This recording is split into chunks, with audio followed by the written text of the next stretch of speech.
ദൈവഹിതം നിറവേറ്റുവാൻ തീവ്രമായ ഒരാഗ്രഹം, മകനെ മകളെ, ഇപ്പോൾ എന്നെ കേട്ടുകൊണ്ടിരിക്കുന്ന മക്കളെ, നമ്മുടെ നമുക്കുണ്ട് എങ്കിൽ നമുക്ക് ക്രിസ്തുവുമായി ആഴമേറിയ ഒരു ബന്ധമുണ്ട്. ആഴമേറിയ ഒരു ബന്ധം.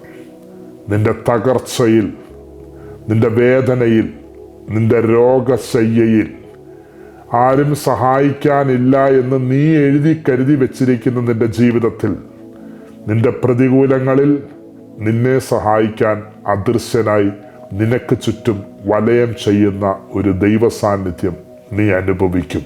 കാരണം നിനക്ക് ആഴമേറിയ ഒരു ബന്ധം ക്രിസ്തുവിനുണ്ട്. അഭിമാനത്തോടെ തല ഉയർത്തി നിനക്ക് പറയാൻ പറ്റും, എന്നെ സഹായിക്കാൻ എൻ്റെ കർത്താവ് എൻ്റെ പക്ഷത്തുണ്ട്. ഞാൻ എൻ്റെ ശത്രുവിൻ്റെ പതനം എൻ്റെ കണ്ണുകൾ കൊണ്ട് കാണും.